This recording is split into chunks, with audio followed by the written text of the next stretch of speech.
Hi, my name is George. I'm in Year 7 and at Westhill School.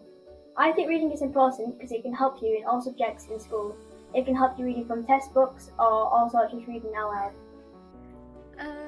I learn more words and I can talk more confidently now. I find that you help understand more vocabulary and understand more about the text and what's happening in it. Hi, my name is Jaden and I'm in Year 7 at Westhill School, and I find reading amazing and important, and everything that's been in Year 7 has helped. So is the library at Westhill, which is amazing, and so is our wiki programme, which helps me break down words that I don't understand and get down the meanings. Same with wiki bookmark, that helps it. But I think the benefits of reading are really important too, since it helps my mind think. It's very good for calming. I feel like it helps with your handwriting a lot. Like, say it's a fantasy book, it can spark your imagination.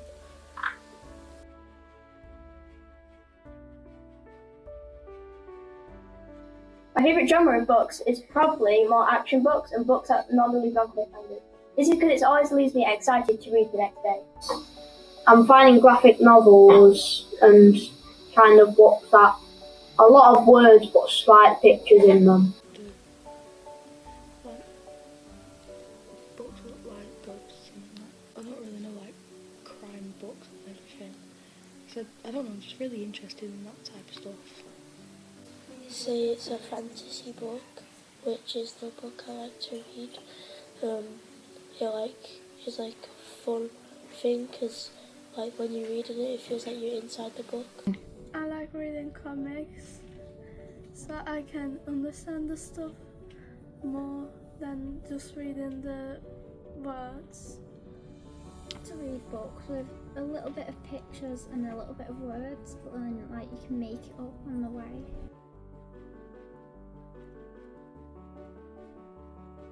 I've mostly got my confidence boost recently from the school year and everything else, and I think just reading's amazing in general. And it helps when you're writing stuff in class, it can help doing that, because when you read you have a image of what you could write. I can talk more confidently and read to people a little more confident. I can read words more and understand them. I'm not scared anymore to talk out loud to my friends or teachers and ask for help.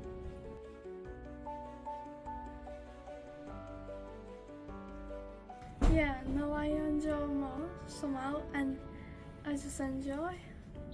Absolutely love it now. It's my favourite thing to come in the library to do. At night I just take 20 minutes to read, and it's the best 20 minutes of my night. Sometimes I get lost in what I'm reading, sat there for 3 hours. I find it as a great hobby if I ever need to calm down or before bed, just to relax.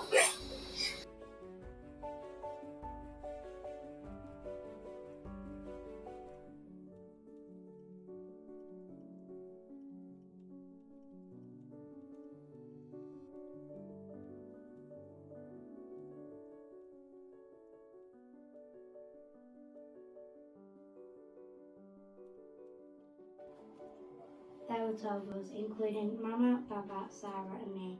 There were no other children because most families didn't have enough money to stay together. We all huddled quietly into the back of the truck, settling into a small compartment in the front, just behind the wall of the driver's cabin. There were no seats and the tight space was dark and bare and smelt like dust and rust. The air was stale, like a cell that hadn't been unlocked in years. You no talk, be quiet all time until I let out you.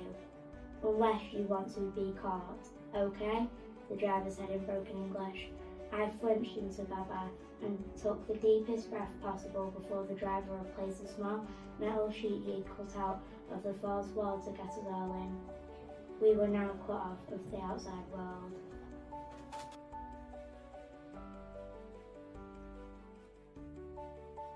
So the title of the story is The Abandoned Train Station. So Wu-Chen was a 19-year-old boy, lived near a forest, so it's a weird place to live. And he got bored and he went to walk. Yeah, guess what? It's gonna be a bad idea. When he reached the forest, it was breezy, cold night, and it was foggy, so his vision was blurry.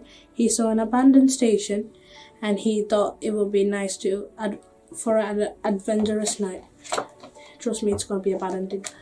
So when he entered the train station, the floor was cracked and the windows were broken, and the smell was like rotten flesh. So awkward. He walked down to the tracks and he heard women screaming. Horrible. And he couldn't find where the scream was coming from. He heard the whistle, a horn of the train, and he thought to himself and said, "Where is this sound coming from? In an abandoned station, it's weird to hear that."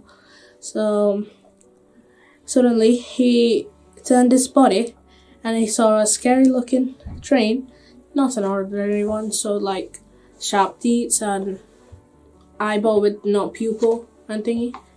Creepy. And it tried to chase him, but he managed to escape. And in a distance, he saw a weird looking thing, I don't know what's its name, chased him, and he saw a door and he entered it. It's a bad idea. It was a last stupid, horrible mistake it was a labyrinth. He never been found, and the case is still unsolved. A child has also gone missing, and the both cases are still a mystery. That was his bad idea. If he didn't do that, he could live until he died.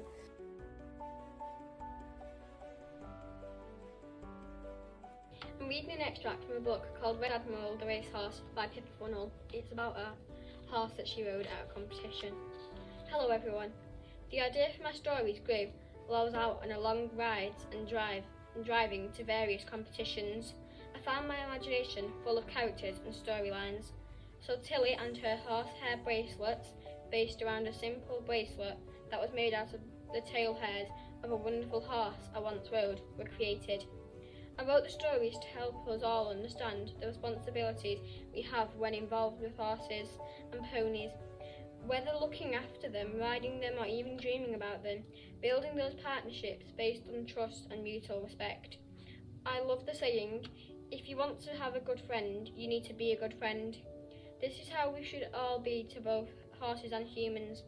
More than anything, I want you to realise how wonderfully special our four-legged friends are.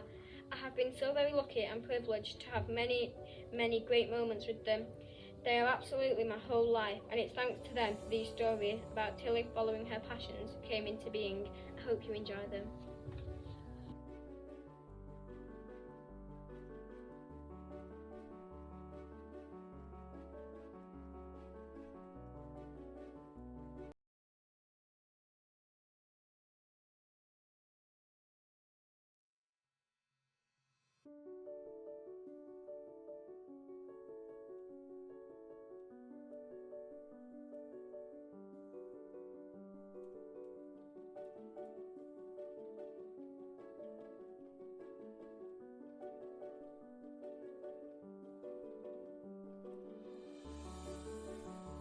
Hi, my name's Harry and I'm from Year 7 in West Hill School.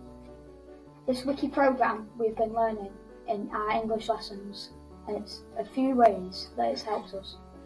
Number 1, this has helped us as a class and for me to progress our spelling and reading ages using prefixes, root words and suffixes. Number 2, this programme has also increased our reading ages as we can understand different syllables and words. 3. Finally, this programme has helped us hugely with phonics as we missed out during COVID.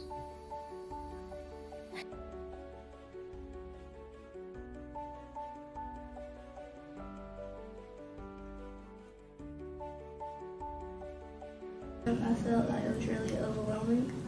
I struggled with reading big paragraphs. I couldn't read big works.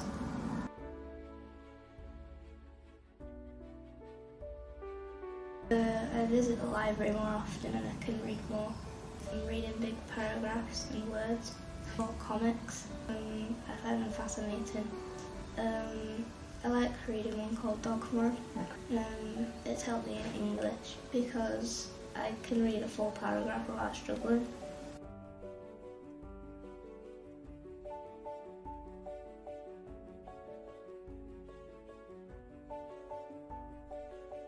I didn't like it. I had dread Sparks Reader every single week and I just wouldn't read at all. I just didn't really understand it and I just found it really hard to read and stuff.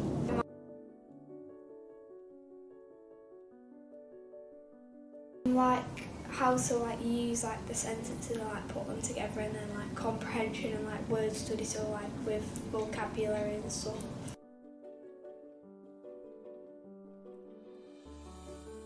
I enjoy reading a bit more now. I understand the vocabulary and understand the sentences and stuff. I like rhyming with all the clues and everything, trying to put it all together, and it gets you thinking when you've finished reading. You think about it throughout your day and stuff. I'm more confident now than I was before, but if I read a bit more, I think I'll be a bit more confident.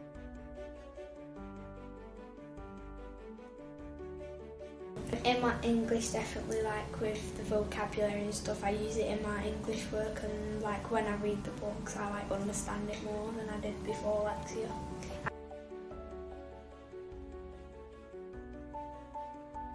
I'd say do it because it's well worth it after. I enjoy reading so much, and I do much better in my English and stuff. My English scores have gone up and stuff.